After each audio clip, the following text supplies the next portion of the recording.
Hey everybody, it's Travis Holzum with Food Forest Design, Minnesota. And I have not made a video in a while because, well, there's been a lot of things that happened last September. And I'll have a follow-up video explaining all that, what happened and where we are and what happens going forward. But today's video is about a quote that I would like you to consider. And it goes like this. The best time to plant a fruit tree in your yard was 20 years ago. The second best time is today, if you live where it's warm, or this spring, if you live here in Minnesota. Okay? Now is the time to transform your property, your yard, your land into a low maintenance, self-sustainable food forest ecosystem and grow your own food and medicine right on your own property. Okay? You've all gone to the grocery store. You've seen what's on the shelves for produce. It's been picked a month ahead of time before it's ripe, and then it ripens on the way to the store as it takes its journey from overseas or 1,800 miles from, each coastline, and it goes through its delivery process in our unsustainable supply chain system. And it's sprayed with chemicals so it does not rot on the way. And then you go pick it up from the store and you wonder why after 2 days your produce is starting to rot on your counter. But when you eat that produce, you're eating all those chemicals that are going into your system. It's time to take back your life and your health and start growing food locally. Get with your neighbors, create community gardens. But if you can afford to, start small and start transforming your land. Foodify your yard. Okay? And if you know what a food forest ecosystem is, or a low maintenance, self-sustainable food forest, it is designing a property as we use permaculture principles. And that's a design science that takes what nature gives us and we design with nature, not against nature. So we actually find out everything about your property,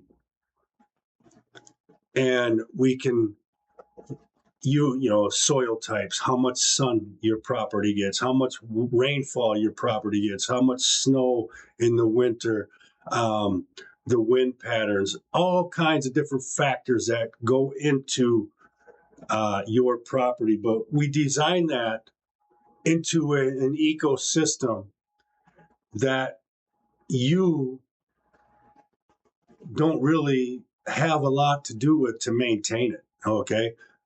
The trees in your yard, currently, what do you have to do to them? What do you do to them? Most people just let nature take its course, and then they rake up their leaves in the yard when they fall off the tree, or if a branch falls off the tree, they pick it up out of their yard. They really don't pay any attention to the tree until it becomes a problem, okay? They're just used to that tree being there. Well, that tree doesn't offer you anything but shade and a possible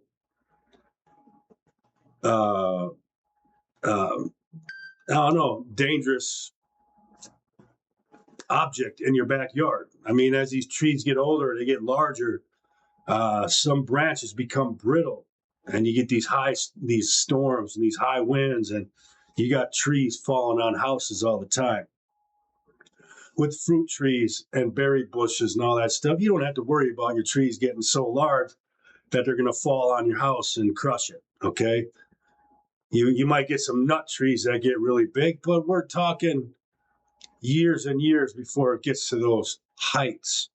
But with a food forest, you plant a fruit tree, for instance, and then you plant your different supporting plants around that. It's called a guild.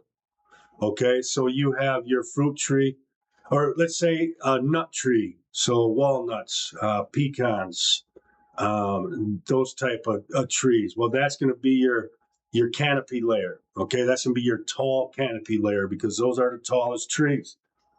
Then you have your fruit trees, which will be your in some ecosystems, the fruit tree is the canopy layer. Okay, because some people don't want the nut trees. Um, so, and then you have your dwarf fruit trees for your other layer, and then you got your berry bushes for your bush and your herbaceous layer. And then you have your roots and your tubers, and then you have your uh, pest deterrents. You have your um, other plants like comfrey. Comfrey is a great one. Comfrey is a dynamic accumulator, and what that means, comfrey has a very, very long taproot that goes down deep into the soil, and it mines nutrients that the fruit trees and the berry bushes and some of your pollinators and your insect attractors, all those, they don't have the root systems that go deep enough to get the nutrients from deep down into the soil. So comfrey has that long taproot, so it takes up all the nutrients in its trunk, in its stems, in its branches, in its flowers, in its leaves. Okay, boom, it grows. Those flowers attract the biggest bumblebees you will ever see, and it attracts all those pollinators. Okay, but then as it matures, you chop that down to the ground and you use the leaves and the stems and the trunk of that plant, you use it as mulch in your system. So it mines the nutrients from deep in the soil, and then you chop it down and you use it as mulch, and it adds nutrients to the top layer and builds soil. And you also have your nitrogen fixers and stuff like that, your tubers that help break apart soil that allows you to grow things that you normally can't grow. Okay, there's so many different things that come into designing an ecosystem like that. But what benefits you have is you have food growing year after year, and your yield gets larger and larger every year, and your system gets less and less maintenance because nature takes over, and you have all your plants working together in a community to help each other grow. Just like when you're driving down the street, like today or this spring when you're driving, you see it's easier to see when there's no leaves on the trees, okay? You look off into a wooded area on the side of the road and you have trees and plants that are all different sizes. Okay, you have your tall trees, which is a canopy, and then you have your medium-sized trees. Okay, these guys are all working together. That's nature working synergistically together. They're all communicating, they're all feeding each other, helping each other grow. Okay, that is how a food forest ecosystem is designed on your property. And we also find out where that water is flowing on your land when it rains. What happens to that water when it comes into your yard? Okay, does it come in here?